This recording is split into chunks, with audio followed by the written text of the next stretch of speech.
Hey guys, and welcome to Functional Print Friday. So we're over here at the milling machine again this week, and if this is your first time on the channel, this is not the first time that we've used 3D printing to improve this machine and provide some additional functionality.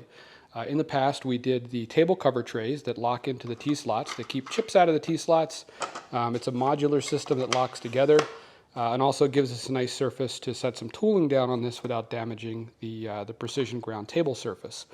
I also use 3D printing to print all of the DRO mounting brackets on this machine for all the different axes, including a nice guard here in the back that keeps chips from getting into the mounting tray for the DRO as well as into the DRO itself. This is a nice close fit here. So if you're into machining or you happen to have this exact milling machine, the PM-728VT, I've probably got some other videos you might be interested in, and I will link those down in the description below. All right, so what I want to look at today is this bracket right here. This sheet metal bracket with two bends in it is responsible for holding the Quill DRO scale onto the Quill itself. And the Quill DRO is completely separate from the rest of the DRO on this machine that I added. This machine already has an X, Y, and Z DRO, the Z being when you move the whole head up and down. And I do generally use the crank to move the whole head up and down when I'm milling. But it is nice when you're drilling with this machine, particularly if you're flat bottoming holes with an end mill, to use this DRO right here and the Quill just to come down to the depth that you need. Right now I've got the Quill locked down part of the way so we can see what's going on here. But if I unlock this, you'll see this guy's going to go back up, and we can control that with this handle here, just like a drill press. So the problem is this guy just has way too much flex in it. Let me bring it back down. All right, I locked it back down here, and when I say lock it, I'm locking the Quill from going up and down. I'm not locking this piece here. So let's zero this. And you see, if I just sort of grab a hold of this bracket and move it up and down, I can flex this quite a bit. But more troubling is if I let go of it, you see that? It doesn't return to zero. And in fact, I bet you if I push it the other way, yeah, now we're off in the other direction. And I'm not pushing on this guy that hard. Now, I don't know for sure if the force required just to move the slide is causing any inaccuracy here. If it is, it's probably not more than a thousandth. But the bigger issue is I regularly bump this guy when I'm swapping end mills out or swapping tooling in this machine when I need this value to not change. It's not that hard to just bump into this guy. Either when you're putting a wrench on the spindle or other processes of just swapping tooling out here. And whenever you bump it, your reading's bad. I mean, you may as well start over again. Quinn over on Blindy Hack solved this by machining a replacement for this out of a solid block of aluminum. And I went through my stash and I found a block that I think would work for this. And I was about ready to do it, and I thought, you know what? It'd be cool if we could solve this with a 3D print instead.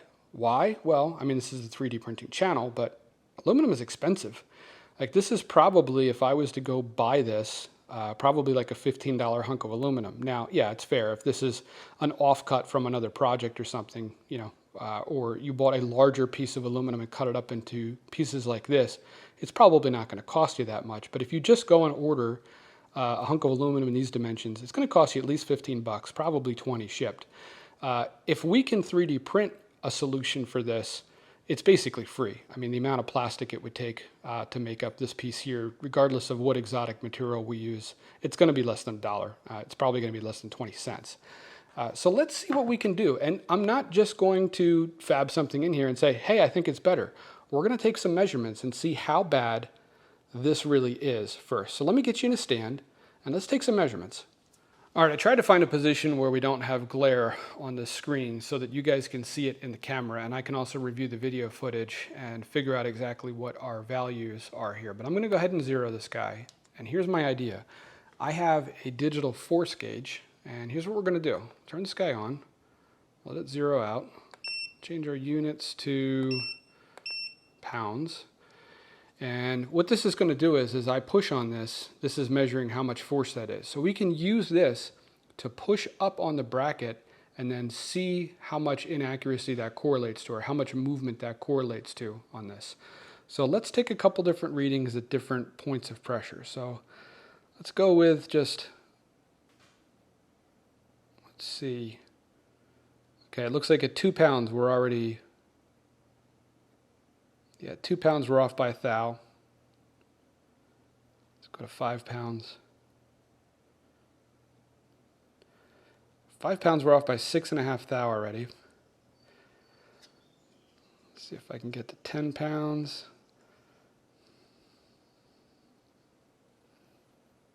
10 pounds we're off by 17 thou.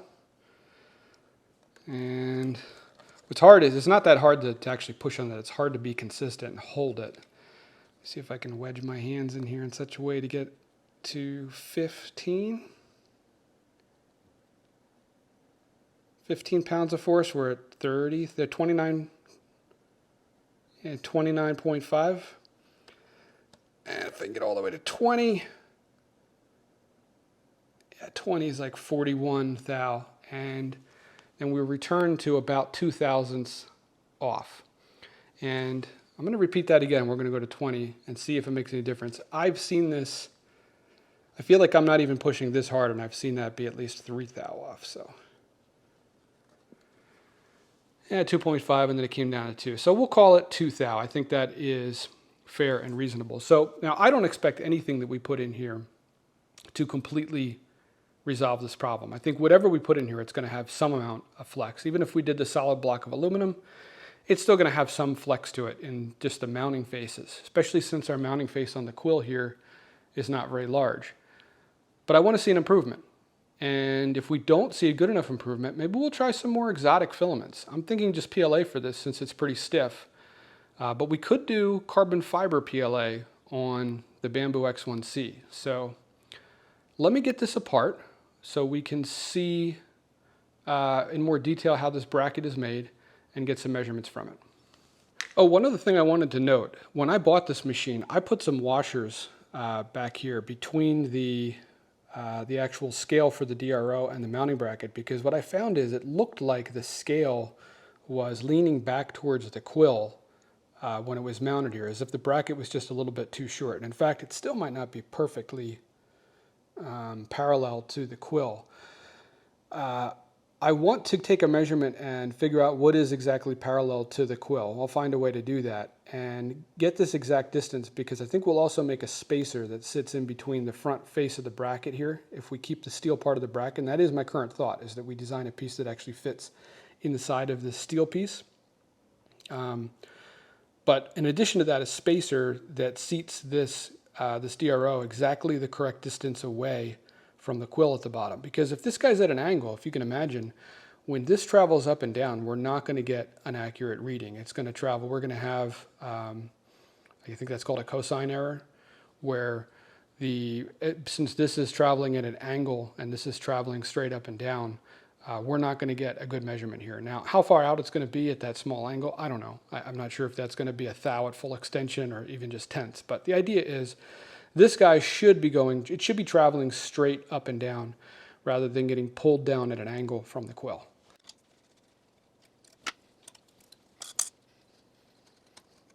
And you can see when I took the bolt out of there, this guy actually sprung outward a little bit. That's not to say that that is the position that it sprung to is exactly straight up and down, but it's probably closer than where it was. All right, and here is our bracket. And just a couple things to note on here. They actually put some holes on this side so that you can reach through with the Allen key to get at the heads on this end. It's nice to have, but I wouldn't say it's essential, because we can fit the key in and use it like this. But I'll keep that in mind. They also put slots on this end. I'm not sure why. I don't know if maybe you would think that there'd be pretty high consistency in where these holes are drilled in the Quill, since this is, you know, a precision piece on the machine.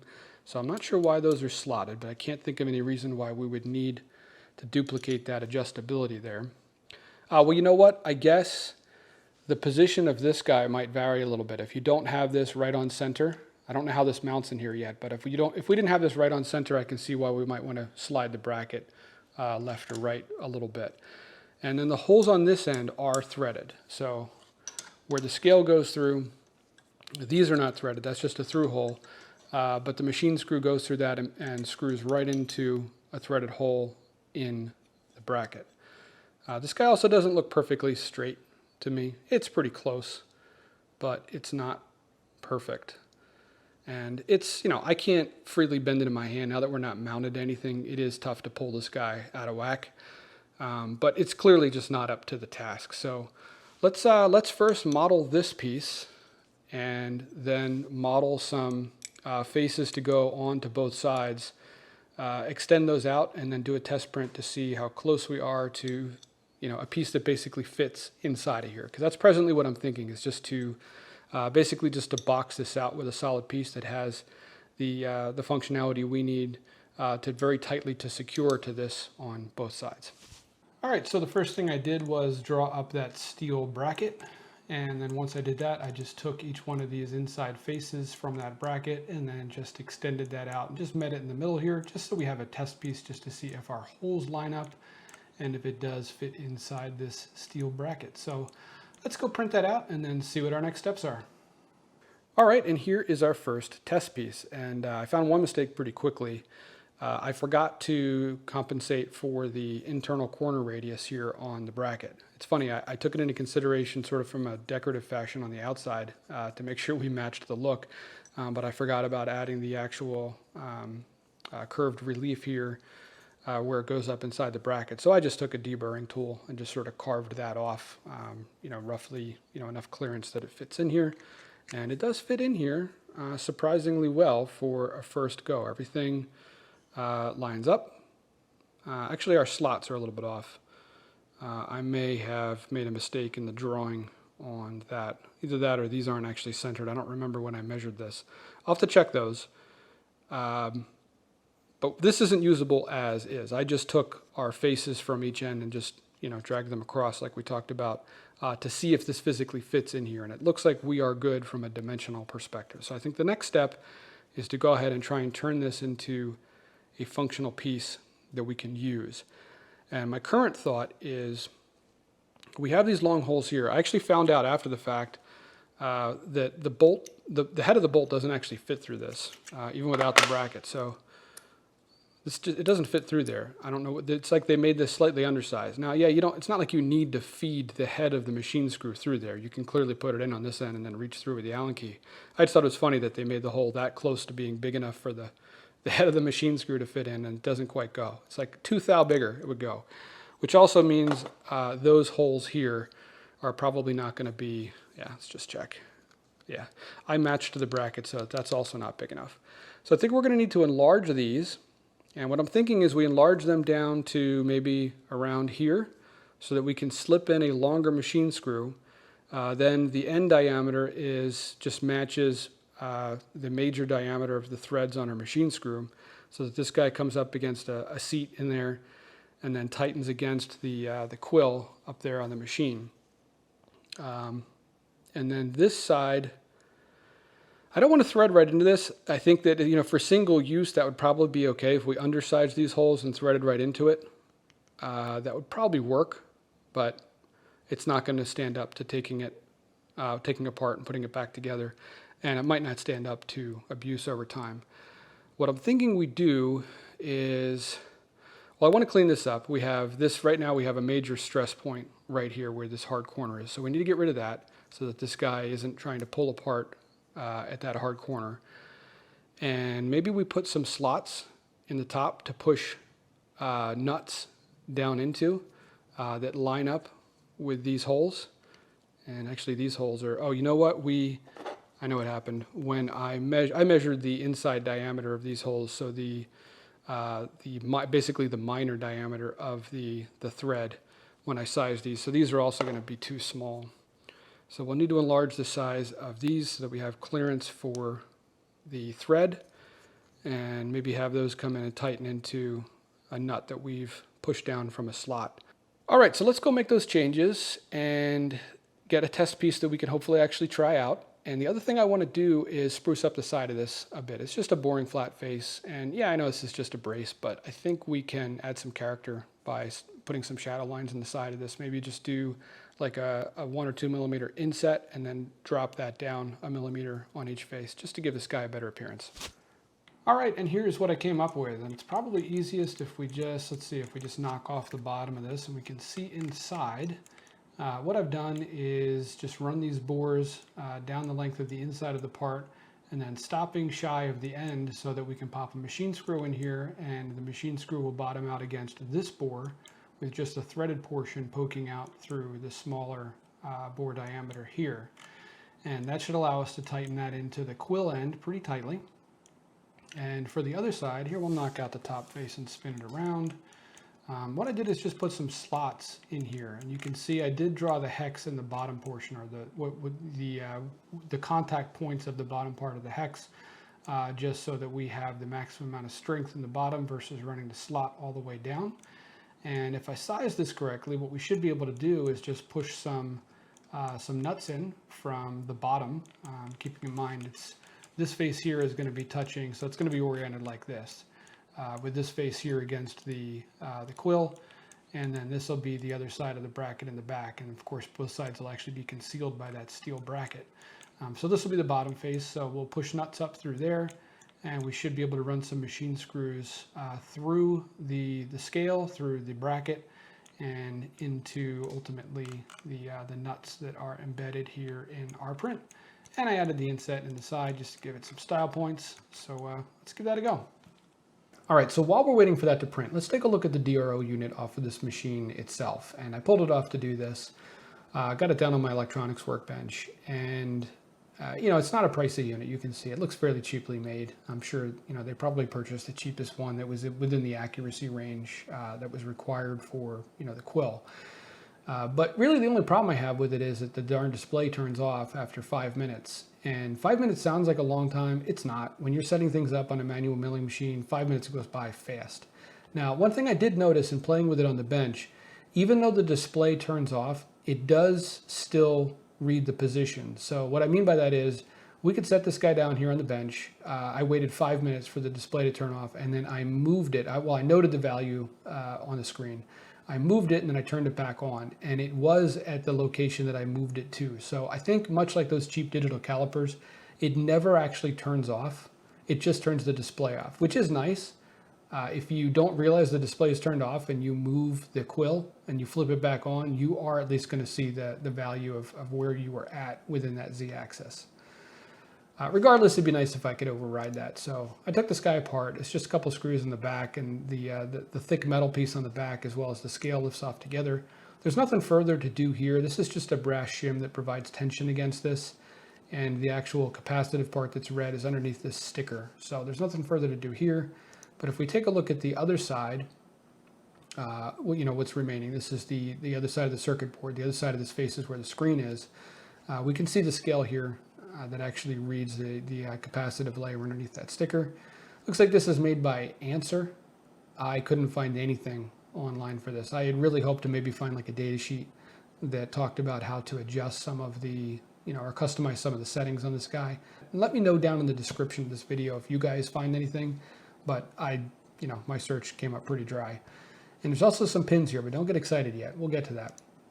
Here's a better view of those, and it looks like there's probably an option where you can buy this with a header already soldered on here that lets you read the value from the scale. And this probably follows the same format as the cheap digital calipers. They either usually copy the Mitutoyo one, or there's another standard one that they follow. TouchDRO will read both. So I was initially a little excited here, thinking if I ever wanted to solder on a header here or just solder small wires right onto this, I could probably sum the output of the Z-axis DRO on the milling machine and the location in Z for the Quill DRO. So basically, if I move the Z-axis, if I move the head of the milling machine up or down and then move the Quill up and down, moving either one is changing my distance, my Z height over the workpiece. But reading from this DRO as well as the scale on the Z-axis of the milling machine that I installed, if I sum them together, I'd still know exactly where I am in that Z space. Not super interested in doing this. I don't find myself doing that much milling with the Quill. It's mostly just for depth for drilling work, but it was cool to see that. But more on that in a second. So here's the circuit board out of here, and you can see the LCD screen. Our battery is over here. And I was a little disappointed when I got in here because it doesn't look like there's much going on from a configuration perspective at all. Oftentimes in these cheap devices, you'll see locations, like different locations where resistors can be soldered on to provide basic configuration Just as an example, I've taken apart like those $2 temperature and humidity sensors, and the ones that claim that you can't configure them between Celsius and Fahrenheit. Usually you can just desolder a resistor in the location where it says C, solder it on in the location where it says F, and magically it reads Fahrenheit. Or other basic configuration things like that. Didn't see anything like that here, but I did pull the screen off as well. And when I pulled that screen off, I was disappointed to see that somebody at the factory actually cut the traces for that header that we saw on the flip side of the board. So they really, whoever did the purchase order for this, chose to order it without that header, and they really didn't want that that group of people that built the final whole thing using this board, with a header on there. I guess they probably charge extra for that, and you could see they cut right through those traces. And yeah, I mean, we could probably solder on where these traces go down to the individual resistors on the output of this microcontroller here, but that sucks in comparison to just soldering right onto those pads on the other side, or soldering onto these vias that go through the board, or just actually soldering on a header and having a connector on the side here. So it's disappointing to see that. And again, like I said, there's nothing on this board that appears that you could move around to reconfigure it. These are resistors, I think, for the inputs and outputs on the microcontroller, and same thing for these for the LCD, and then these are our actual physical switches. So that was kind of a waste of time. Didn't really discover much in doing this. I put it back together and I tried like all sorts of combinations of pushing the buttons too to see if I could get into some sort of configuration menu. Nothing. I think all of that is held in the programming of the microcontroller here that they've covered over, and this guy just can't be configured. But if you find anything from any of these numbers on here, let me know. I Googled these, came up pretty dry, but let me know if you find anything. The one thing I did think of is, depending on how long the battery lasts on this guy, these terminals are pretty accessible, and I could put a small voltage buck regulator in here and power this board from the same power source that powers the TouchDRO, so that the battery essentially just never went flat in this. But I've had this machine for a while already, and it's still got the original battery in it, so unless that proves to be an issue in the future, I'm probably just going to leave this guy as is, or eventually replace it with a nicer unit. All right, let's see how we did. Okay, fits in nicely. Looks like we relieved those corners enough to fit that inside radius on the bracket. In fact, if anything, looks like we went a little bit further than we needed to, but that's okay. It's pretty darn close. See what it looks like. Again, we added this inset here on the side to just give it kind of a bit more of an appealing look. It's okay. I don't love it.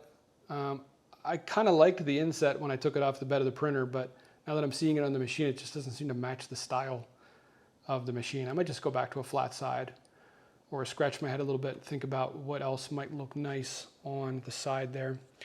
I did off camera try shoving a nut in here, and that went in really nicely. It's not going to come back out, but I didn't have to push too hard to get it in. So I think we have just the right size on these slots.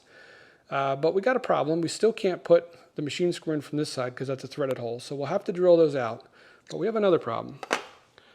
I tried putting a machine screw in here, and these holes are still too tight. I think probably due to the bridge, the small bridge at the top of the hole.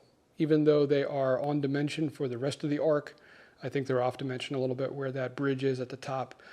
Because I was able to thread this in. It's sort of making its own threads in the plastic as we go in, and I can turn it in by hand, so I know we're real close.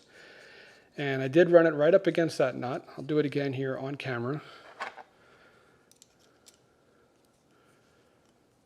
And what I did is I tightened this up against this face, and I turned this as hard as I could with this Allen key. And I don't see any movement in that nut there at all. So I think we're good with these slots. I'm surprised how strong that ends up being, that method of connection. And this guy didn't bind, it still came right back out. There we go. Yeah, I can still bring it out. Not quite by hand. Get it out a little ways. There we go. So I think we're good with that. However, I realized I made a mistake here in the position of these slots. These are, I didn't check my box, my hardware box first. These are M4 by 20 machine screws, and I don't think they're going to be long enough for us because that's where we sit right there without anything in front of it. And we have the thickness of the scale, plus we still have to make that spacer so that this guy runs parallel to the quill. Otherwise, we're pulling it over this direction, and we're going to have a cosine error when it moves down. So yeah, I think I'm going to have to move these slots over closer to this face. I did order some M4 by 25 machine screws, but they're not going to come until Monday. And it's Functional Print Friday, not Functional Print Monday. So we're going to have to adjust this design a little bit to accommodate for that. So, all right, one more revision. I think we just need to enlarge these holes still a little bit. Oh, I didn't check these. Yeah, that's good. It's a little snug. Yeah, it's just snug at the end. I think if I take the deburring tool and hit the ends here, we'll be good, because once I get through the end, it slides pretty freely. And we should have clearance on this end as well. Ooh, that was actually a little tight.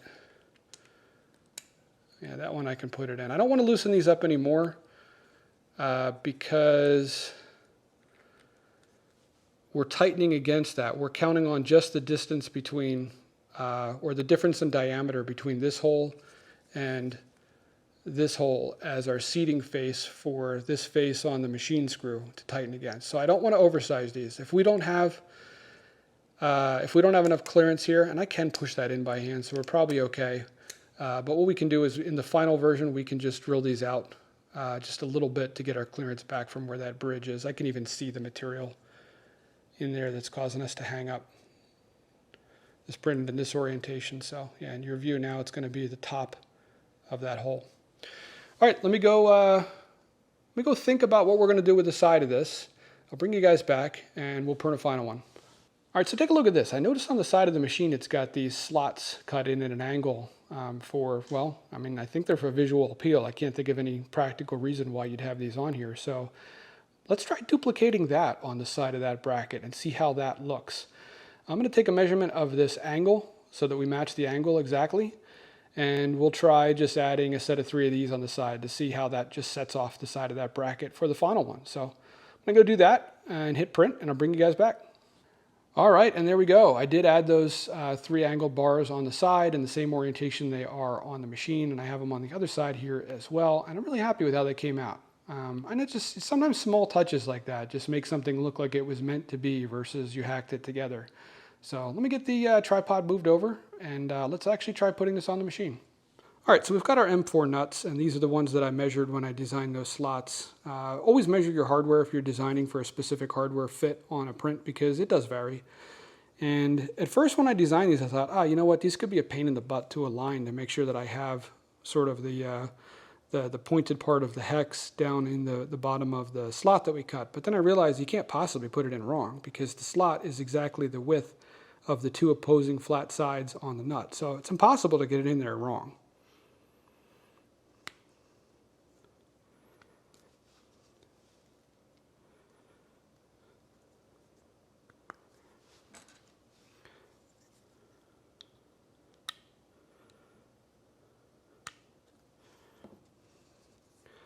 And we'll test this. Right on. And we're right on with that one as well. And hopefully now we have, with moving this over, hopefully these are going to be long enough, because these M4 by 20 are still the longest machine screws I have in the correct diameter. All right, I slipped it in place here in our steel bracket, and I realized we still have some work to do because these holes here are still threaded in our steel bracket. We need these holes now to be clearance holes so that the outside diameter, the major diameter of this thread, passes through so that we can get down and hit those nuts that we have inserted in our bracket brace. Is that what we're calling this? So let me get this set up in the mill here, and we'll drill these out to clearance.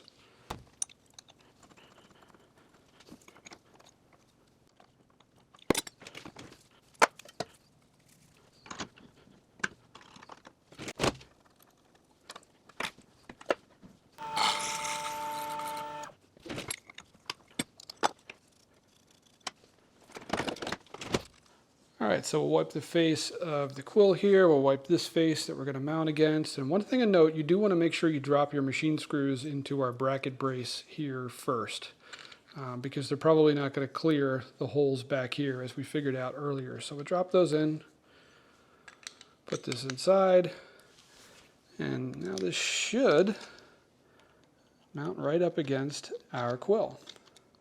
All right, so now that we've got that mounted up against the quill, I put the quill back up, and what we've got to do is figure out exactly where this guy in space is supposed to be here, so we can figure out how thick to make our spacer here in the front. And this is going to be really hard to capture on camera, but what I'm going to do is actually just put a straight edge on the front face of the machine and try and eyeball it to this and get as close as we can, and then slip a feeler gauge back here, and then we'll just measure the feeler gauge and we will size the spacer to match that. Is it going to be perfect? No, but it's going to be far better than how this guy shipped. All right, this is super tough to see, but it looks like if I set the straight edge up against the front face of the machine, exactly as it sits is really, really close. I don't think we're going to get any better than that, trying to kind of hold it and measure that gap at the same time. It is super, super close, but you see how much of a gap we have between that bracket and that scale. And keep in mind, when I got this machine new, it was pushed up against it. It was bolted right up to it. And it wasn't binding, but you could definitely see that it was coming down at an angle. So I'm going to slip a feeler gauge in there, figure out what that is, and we'll just size the spacer to match that. All right, I'm sure you guys do the same thing. I love just taking pictures on my phone as notes. So it looks like we need 2.3 millimeters for the spacer there. And what I'm going to do is, since we already drew out that bracket, I should be able to just design the spacer to fit on the front face of that bracket, and we'll just make it 2.3 millimeters thick, and I'll print one out quick. All right, here is our spacer piece, and I got a little cute and made some nubs on here that'll key into our larger bores up here, and will automatically align our holes down here. So as we slip this piece down into place, it's just going to hold it there, so we don't even need to kind of fight with it like we did with the washers. Now, I am a little bit concerned with the thickness of the spacer. These are just barely going to get to those nuts. I probably should have moved those slots further this way, but I am going to swap these M4x20s out for M4x25s. We are just barely going to bite, and then I'm hoping that it pulls the nut in just enough that we get good engagement. It might just strip at the end. If it does, I'm going to have to print another one of these with the slots just like another millimeter over, so we get enough bite with these M420s. All right, I tried several machine screws. They're just not long enough. With our spacer in there, we only come to just the very edge of the nut. One side did bite and seemed to lock in pretty good. The other side, no amount of fiddling with it could get it to go in. So I'm going to have to print another one of these with these slots just like 2 millimeters over to be able to test today. And then I'll probably reinstall this version once I have the longer fasteners in.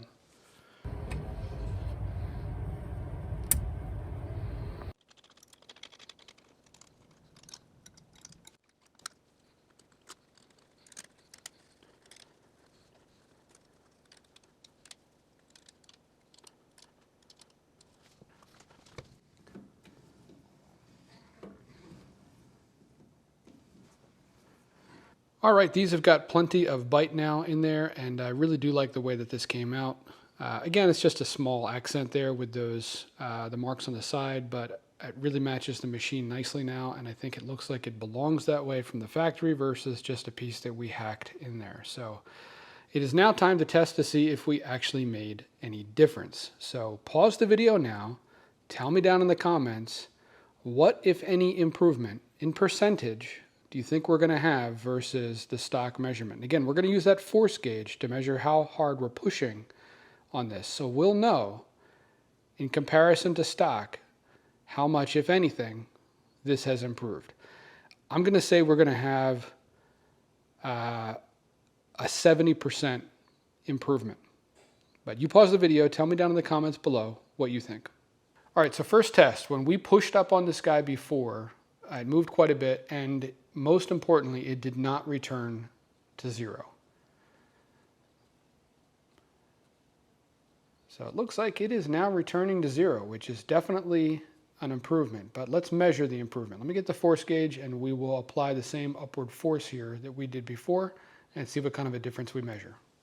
Okay, so the first measurement I want to get is how hard we have to push until we see any distortion or any any inaccuracy read at all. So I put it on peak here, and I'm just going to watch the DRO. And as soon as I see it read something, I'm going to stop. Okay, so 4.5 pounds is how hard we had to push before we saw any distortion there at all. I think it was around 2 pounds before, so not a huge difference, but again, it's returning to 0. I think we're going to see a bigger difference when we push on this guy harder, but let's find out. So let me turn off the peak. And let's go for around 5 pounds first. And I'll put the difference up on the screen as we go here, because I don't remember exactly what they were. But at 5 pounds, we are reading, seeing it flip around between half a thou and a thou. We'll call it a thou. At 10 pounds, we're reading 3.5 thou.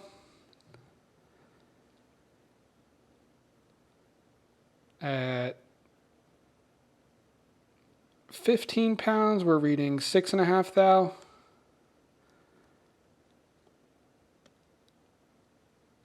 And at the full 20 pounds, we're reading 9 thou. All right, so I just went and I looked at our original numbers from the video, and I promise you this is dumb luck. I really didn't cheat.